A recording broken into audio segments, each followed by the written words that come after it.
looked around trying to determine the source. Leave me alone! It seemed to come from my right, towards the end of the alley. I decided to investigate. I turned into the alleyway, walking the length of it until I saw two men. It appeared that they were trying to rape or rob a frightened young woman. Please, mister, call the police, please. Hold on a minute. I'll get you out of here. Like hell you will. Julius kept advancing. He was now at a good distance. A good distance for Trenchy, that is. Before he could so much as raise his fist, Trenchy clocked him. The surprised man went down. Trenchy turned his attention to the second man. Get out of New York, and if I ever see you or that punk cousin of yours again, I'm going to kill you both. By the way, I'm Trenchy. What's your name? My name is Mary. If it wasn't for you, I don't know what I would have done. How can I ever thank you for your help? Well, sure could use this company for dinner. How about joining me?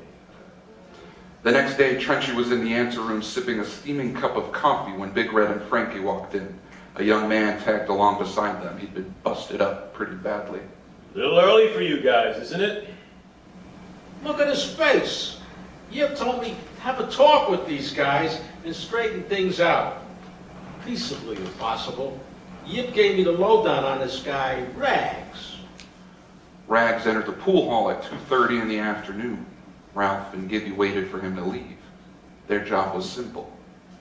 Kill Rags when he walked out of the pool hall alone. The next morning, Lieutenant Creighton was awakened by a call from his captain. Yeah, what's this about?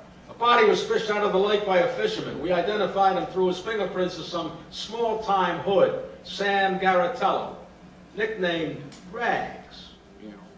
The business back east continued, but Yip had grown old. He'd groomed Red for years and always planned to have him succeed. But the question had always been, when? The news broke.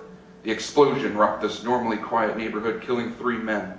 Among them, mob leader and underworld boss Yip Carnival. In the weeks and months that followed, Red gradually settled into the business of young Rip's empire. Are you still mixing those fancy cocktails of yours? Sure am. I'm going to be meeting with some dangerous men, enemies of mine who killed 3 of my friends. One of them was my uncle. You remember Yip? So I need something safe, something that won't show up in the body. It has to be untraceable and it has to be permanent. I have just what you need. Watch closely and follow what I do. Look, at the edge of the large ruby, a catch was built into the design. The ruby itself doesn't open because that'll be a dead giveaway. But when the ring tilts, a small part of the setting on the side opens, allowing poison to drop unnoticed into a drink. Practice it until it's second nature, because if you do it right, no one will ever notice. Since receiving Zeke's disturbing phone call, Julius had been pacing. His cousin had described in detail the celebratory mood he witnessed at the Starlight Club. He explained the reason they were celebrating was because Mary was marrying the guy that he just fought Julius that day over. This news did not sit well with Julius at all. Anxiety set in, followed by sleepless nights. Jealousy was driving him crazy. Julius and Zeke are watching from the car, waiting for the right time. Now's our chance. I think we just got lucky. Let's do it. Freeze! The cousins opened fire and the street erupted with the pop, pop, pop of gunfire. Tarzan returned fire. Jimmy whirled around to take aim, but then right before he had a chance to pull the trigger, he was hit. Ralph, he's coming at you. Watch out! Ralph emptied his gun without missing a beat, hitting Julius in the shoulder and his chest. Zeke watched as his cousin fell to the ground, and that was all it took. He threw down his gun and raised his hand in surrender. Tarzan and Trenchy, working in tandem, picked Jimmy up and gingerly placed him in Tarzan's car, then sped off to Flushing Hospital.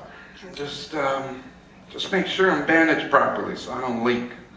After the wedding, I'll be back.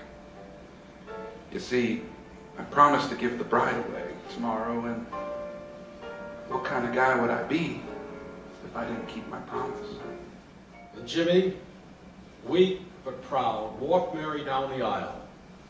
He kept his promise.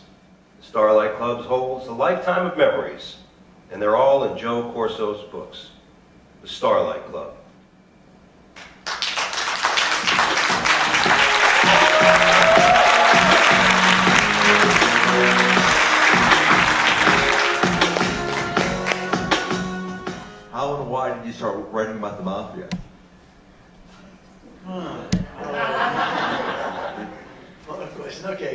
My father owned a bar during the time of the Gallo-Profaci War, and their jukeboxes was in our place, and the Gallo brothers broke their mob up into different, like 4 or 5 people, and sent them to different places so they wouldn't all be killed at one time. And one of the places was my father's bar, and because they had the machines there.